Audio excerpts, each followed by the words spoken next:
Abra sua Bíblia no Evangelho de Marcos, capítulo 9, verso 16.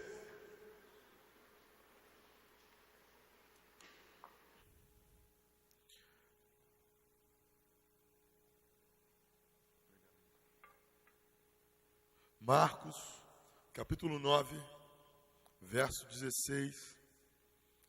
Nós vamos ler até o 27.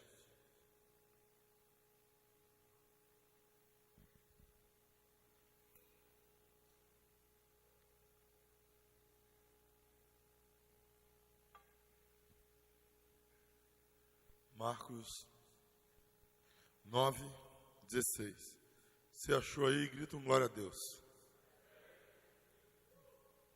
Eu disse, grita um glória a Deus, pode ser? Grita um glória a Deus, pode ser? Quantos de vocês são membros daqui via classe de integração? Quem fez classe de integração? Levanta sua mão, só para eu saber. Obrigado. Na sua igreja você dava glória toda hora, e aqui você acha que não pode? Dá licença, gente. Obrigado, aleluia, glória a Deus. Eu cresci nessa igreja aqui querendo dar um glória. Agora que pode, os penteca vêm para cá e não dá glória. Que nervoso. Só que é uma vigília, gente. Não tem nem transmissão mais a essa altura. O povo até grava, mas não transmite mais não, tá? Chega essa hora, começa a parar. Ah, por que vocês querem esconder? Não, porque às vezes as pessoas veem as coisas fora de contexto e saem por aí propagando uma teologia maluca, que a Bíblia é a mãe de todas as heresias, né? Basta ter um pouquinho de uma vontade para distorcer as Escrituras. Vamos lá, seguindo junto aí a leitura do Evangelho de Marcos, capítulo 9, verso 16, diz assim a palavra de Deus. Perguntou Jesus, o que vocês estão discutindo? Um homem, no meio da multidão, respondeu, mestre, eu trouxe meu filho que está com um espírito que o impede de falar. Onde quer que o apanhe, joga-o no chão, espuma pela boca, range os dentes e fica rígido. Pedi aos teus discípulos que expulsassem o espírito, mas eles não conseguiram. Respondeu Jesus, ó geração incrédula, até quando estarei com vocês? Até quando terei de suportá-los? Tragam-me o menino. Então eles o trouxeram. Quando o espírito viu Jesus, imediatamente causou uma convulsão no menino. Esse caiu no chão, começou a rolar, espumando pela boca. Jesus perguntou ao pai do menino, há quanto tempo ele está assim? Desde a infância, respondeu ele. Muitas vezes esse espírito tem lançado no fogo na água para matá-lo. Mas se podes fazer alguma coisa, tem compaixão de nós. Ajuda-nos. Se podes, disse Jesus, tudo é possível àquele que crê. Imediatamente o pai do menino exclamou, creio, ajuda-me a vencer a minha incredulidade. Quando Jesus viu que uma multidão estava se juntando, repreendeu o espírito imundo, dizendo, espírito mudo e surdo, eu ordeno que o deixe e nunca mais entre nele. O espírito gritou, agitou violentamente e saiu. O menino ficou como morto, ao ponto de muitos dizerem, ele morreu. Mas Jesus tomou-o pela mão e o levantou e ele ficou de pé. Feche seus olhos. Espírito Santo de Deus, nós estamos aqui reunidos por muitos motivos diferentes, mas nós temos uma causa, que é a cruz vazia, por causa do sacrifício de Jesus Cristo.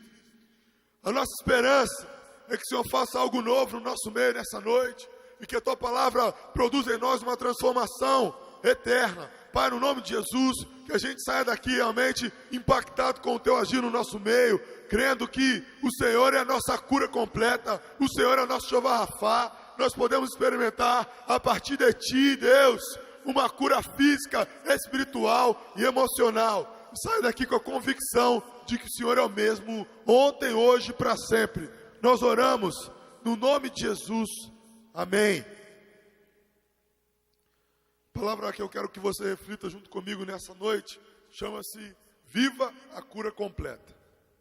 nós vivemos dias em que, em especial, nessa última semana como igreja, tempos de muitas lutas com enfermidades e algumas de fundo emocional muito forte, mas também muitas dificuldades aí com enfermidades físicas. E não dá para fechar os olhos para isso, porque principalmente enquanto tivermos nesse corpo limitado, aquilo que ataca o nosso físico também ataca o nosso emocional, vai deixando a gente com uma angústia, né? A gente ansioso, preocupado.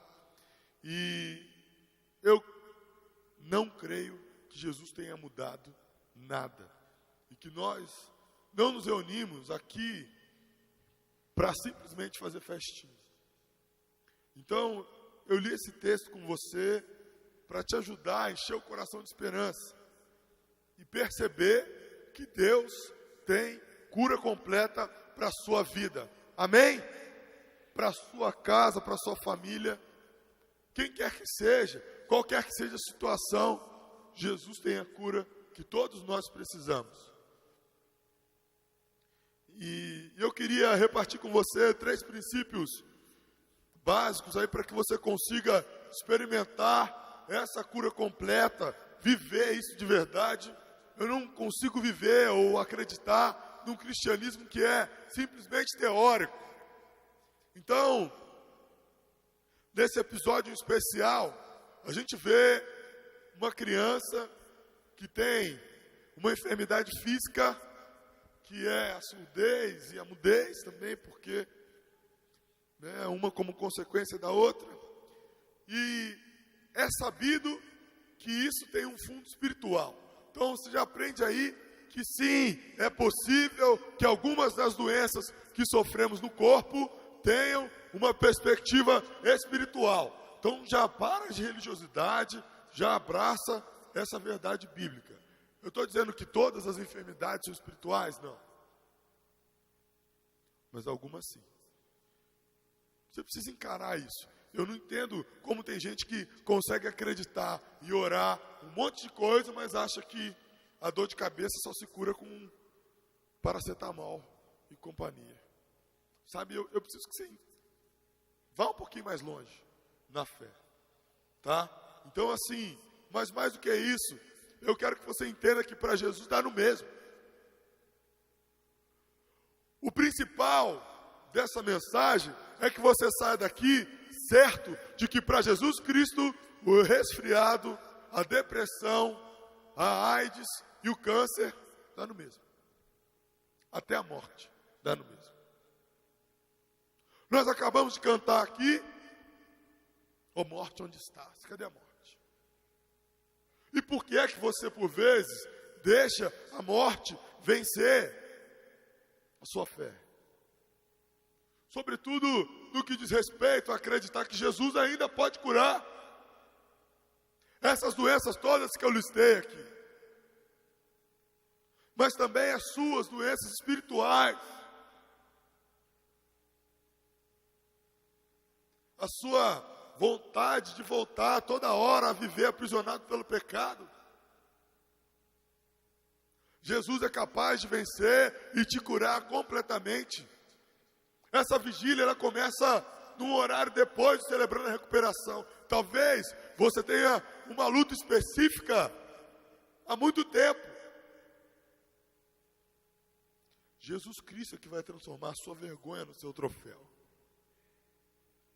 E eu creio que todos aqui têm uma realidade capaz de ter uma virada tão grande que o seu testemunho vai inspirar pessoas, muitas pessoas.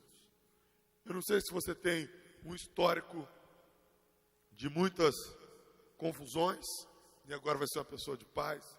Eu não sei se você é uma pessoa que tem um histórico de uma baixa autoestima grande e vai conseguir falar em público tranquilamente e testemunhar do quanto Jesus transformou a sua vida. O que eu sei é que Jesus tem uma cura completa para você. Amém?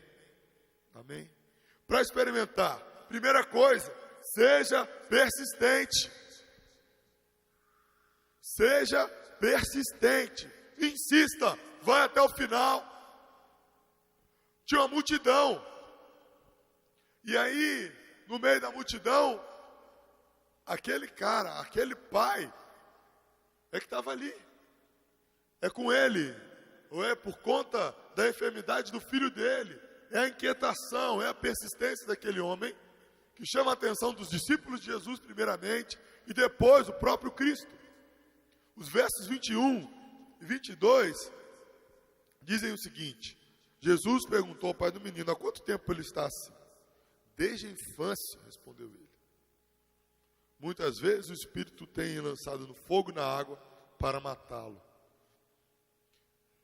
Você entende que esse menino, ele provavelmente não era mais tão pequeno, não era mais um bebê. E o pai dele não tinha desistido de lutar pela cura do seu filho.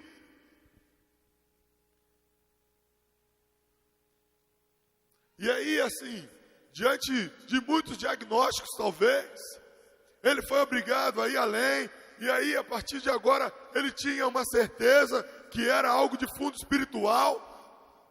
Ele vai até os discípulos de Jesus, e os discípulos de Jesus o decepcionam. Olha, Jesus, os seus discípulos não deram conta. Talvez a sua realidade é exatamente essa. Você está aqui pensando: os discípulos de Jesus não deram conta da minha enfermidade emocional. Não deram conta. Eu fui lá para ficar bem e eles me machucaram. Seja persistente. Porque tem hora que os discípulos de Jesus estão fazendo tudo direitinho, mas não dão conta. Acontece isso, ministro? Acontece, gente. Eu preciso que você tenha isso na cabeça. Cristo só tem um. A cruz vazia que vale é só uma. Seja persistente. Eu fui até o meu líder de célula, não deu certo. Eu fui no coordenador, não resolveu. Eu fui no ministro, tal, não resolveu. Fui no pastor, tal, não resolveu. Fiz a campanha, tal, não resolveu. Tudo isso no intervalo de longuíssimos 21 dias. Gente, calma. Esse menino sofria convulsões, era lançado no fogo e na água desde a infância. O pai dele não desistiu, não. Levou até os discípulos. Os discípulos não deram conta. Ele podia ter ido embora. Sabe que isso fala muito forte ao meu coração. Porque ele podia estar fazendo o quê? Ele, dá licença então. Pedro, Tiago, João. Na verdade eram os outros, né? Junta todo mundo aí, ó. Jesus, seus discípulos não deram conta, não. Tchau. Agora diz para mim, de onde vem essa ideia? De onde vem a ideia de abandonar a Jesus porque os discípulos não deram conta? No patrocínio de lá do inferno mesmo. Seja persistente, cara. Você quer experimentar uma cura completa? Seja persistente. Acabei de falar do CE aqui. Tem coisas que você vai lutar a vida inteira, amigo. A conversão, ela é um processo. A conversão é uma curva. Às vezes você faz a curva como? O pessoal do ministério Paul Walker aí sabe. Mete a mão no freio de mão, gira o volante, manda um cavalinho de pau. Mas tem hora que a curva é enorme, você vai ter que virar o volante devagarinho, devagarinho, devagarinho. Até terminar a tal da curva. Você precisa entender que ser persistente é parte de experimentar a nossa fé. Mesmo. Se aquele cara tivesse ido embora, o filho dele ia continuar sendo jogado para lá e para cá. A segunda realidade para viver uma cura completa, vença a incredulidade com sinceridade. Sinceridade. Como é que você vence a incredulidade? Fala a verdade. A gente vive num mundinho aí em que a imagem é tão importante quanto quem você é. Que se lasque.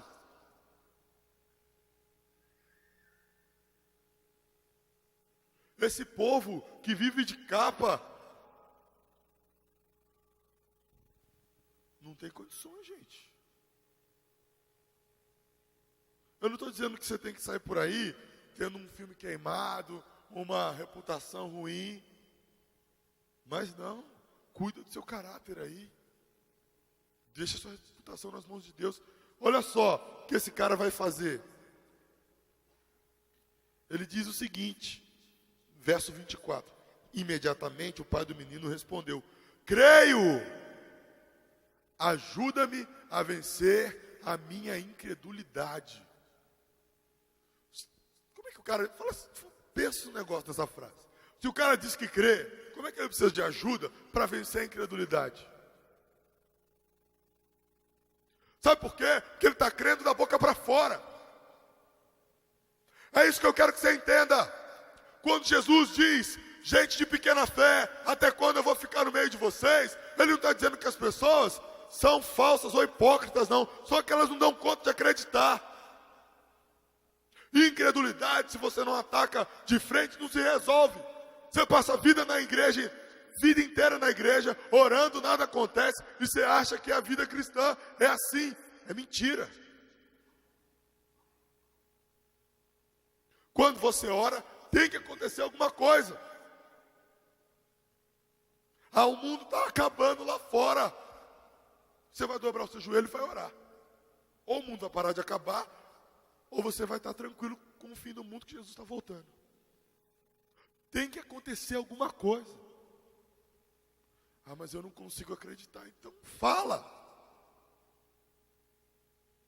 Esse cara, ele nunca mais teve uma fé minúscula. Eu tenho certeza. Não só pelo testemunho que ele teve em casa, né? Quando você tem um testemunho em casa, desse tamanho, você nunca mais vai conseguir duvidar de Deus. Eu tenho minha coleçãozinha já. Eu não posso. Algumas pessoas, elas podem duvidar de Deus. Eu não posso, já não. Se eu duvidar de Deus, assim, pode me internar que eu estou louco. Que eu tenho alguns testemunhos que não me deixam duvidar de Deus. Um deles é minha filha que vai nascer. Só Deus sabe aqui agora. Já estou aí nos finalmente. Mas assim, gente, não tem condições não. Eu vou na igreja, eu vou na célula, mas eu não consigo acreditar. Chama alguém, fala, mas fala primeiro para Jesus. Às vezes está todo mundo dizendo assim, Jesus veio, fez, aconteceu, foi sensacional, um negócio espetacular. Mas eu não acredito. Sabe o que é mais legal? Isso já aconteceu 2000 anos atrás. Os discípulos estavam todos reunidos. E aí, chega um deles e eles falam assim, você não tem noção. Jesus apareceu aqui. Mandou o Espírito Santo, deu um monte de direção para a gente. A gente está aqui arrepiado até agora. Só acredito vendo. Se eu puder colocar a mão na ferida, aí eu vou acreditar. Se eu não ver, não vou acreditar. Sabe o que acontece com esse discípulo? Sabe o que acontece com esse discípulo? Que a gente passou a vida inteira ouvindo que ele é uma pessoa de pouca fé. Depois você abre sua Bíblia em João, capítulo 20, a partir do versículo 21, tem um subtítulo ali. A equipe que fez a NVI colocou um subtítulo naquele texto ali, sabe? Pequenininho assim. Está escrito assim ali, Jesus aparece a Tomé. Eu não sei o tamanho da sua incredulidade, não. O que eu sei é que qualquer que seja a sua incredulidade, Jesus Cristo resolve. E esse cara aqui, que a gente sabe nem o nome dele, ele disse, eu creio, Jesus. Eu creio. Ainda é um pouquinho só. Ainda é só o que eu dou conta de acreditar, mas eu creio, me ajuda a vencer a minha incredulidade. Talvez seja só isso que falta para você experimentar a cura completa da sua depressão. Ou da sua incredulidade de uma forma geral mesmo. Milagre já foi, agora eu acho tudo charlatanismo que eu vejo na TV.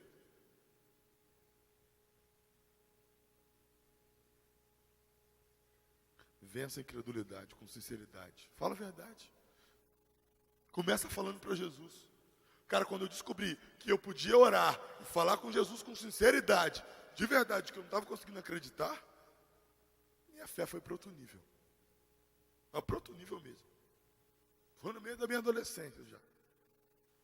Eu lembro de chegar em casa decepcionado com a vida, o universo e as coisas. Isso é bastante comum nessa fase da vida. Né? Às vezes uma menina disse, não, pronto.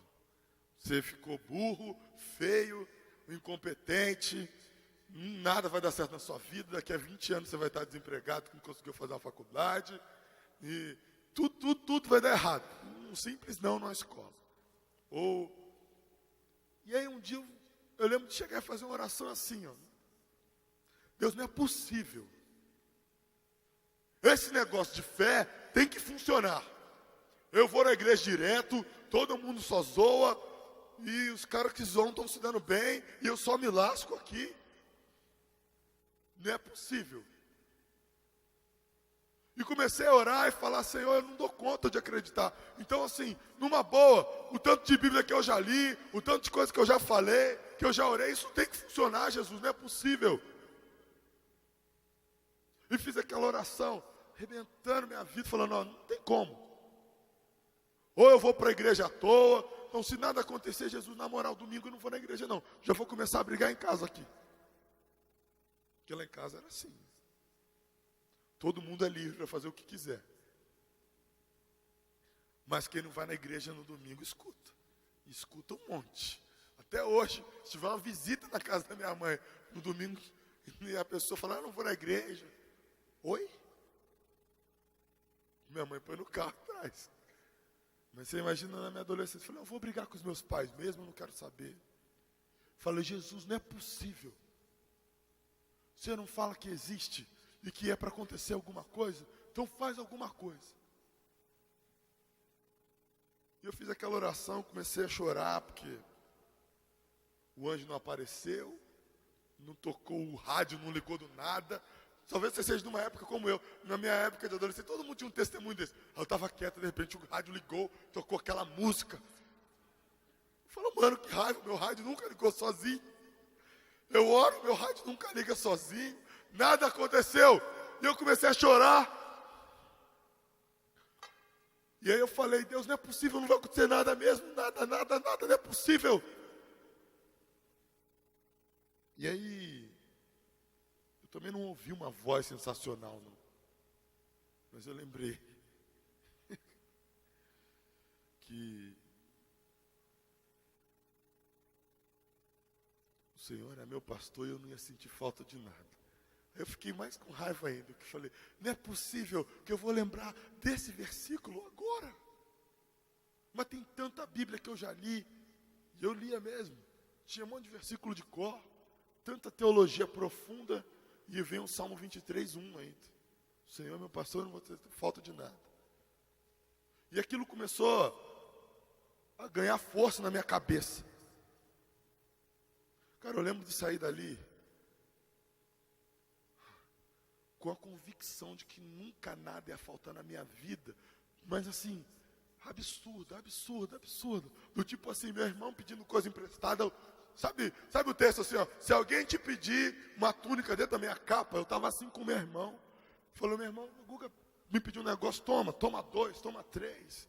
E meu coração se encheu de uma convicção tão grande, de que Deus ia se ocupar da minha vida, que eu nunca mais tive dúvida se Deus ouvia ou não ouvia as minhas orações. Nada mudou, a menina continuou nem aí para mim, eu continuei me enrolando na escola, tendo dificuldade de jogar uma bola que eu queria. Lá fora nada mudou, cara. Mas a minha fé nunca mais foi a mesma. Nunca mais. Uma oração, sem noção, mas foi isso, uma oração sem noção. Foi aquela ali. Você está aí com a dificuldade de acreditar? Fala a verdade para Jesus. Eu não sei o seu nome, mas eu sei que Jesus te trouxe aqui para fazer como fez com Tomé e aparecer para você e dizer, põe a mão, é só isso que você precisa, põe a mão aqui.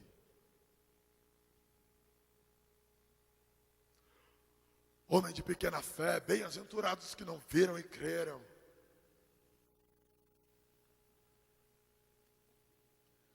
Até para você que não tem muita fé, eu apareço. Feliz é quem não viu e acreditou, mas se é só isso que você precisa, eu estou aqui. Põe sua mão aqui do lado. Não duvida não. Tenha fé. Tenha fé. Terceiro aspecto aí é a obediência mesmo pela fé. Questão principal é a obediência pela fé. Por que é importante obedecer pela fé? Por causa do versículo 23. Se podes, tudo é possível àquele que crê. Mas você crê de verdade, você consegue colocar a fé à prova quando você está em obediência.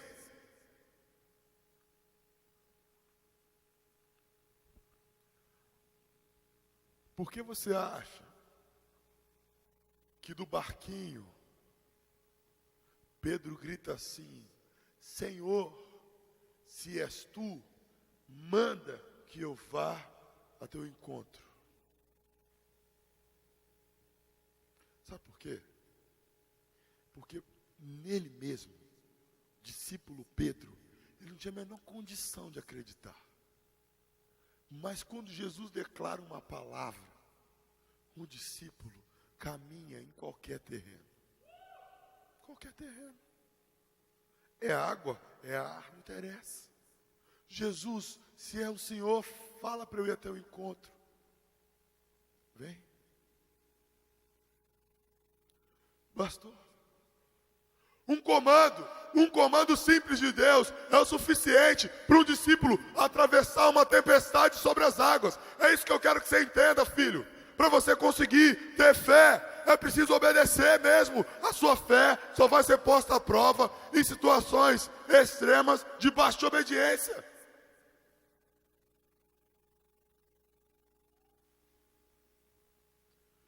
Eu não dou conta não mais. Se possível, Pai, passa esse cálice, mas seja feito o quê? É por isso que Jesus ensina a gente a orar um Pai Nosso direitinho e a gente fica apanhando porque quer orar errado.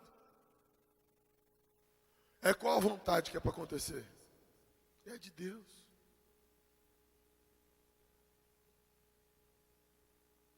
Sabe, talvez o que falte para você experimentar a cura é obedecer. Jesus disse primeiro, um pouquinho antes, assim: se pode, traga-me o menino. Acontece isso, aquilo outro, os discípulos não deram conta. Jesus disse assim: traz o menino. Se aquele cara fala assim: dá licença, seus discípulos não deram conta, eu não vou levar criança nenhuma, não.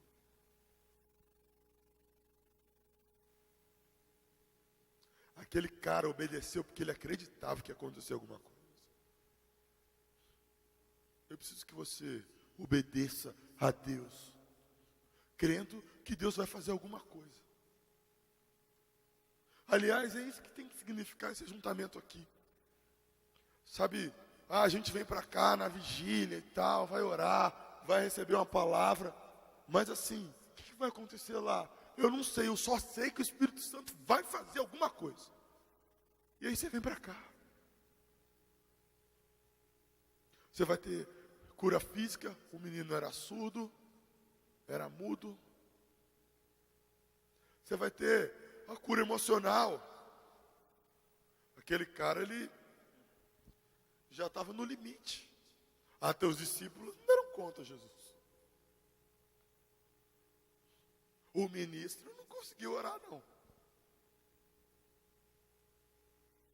O pastor, chamei uns 2 ou 3. O cara estava curado emocionalmente. Quando Jesus falou, traz o menino, ele trouxe. Mas mais do que isso, tem cura espiritual. cura espiritual para você. Você quer vencer a sua incredulidade? Jesus está aqui. Hoje.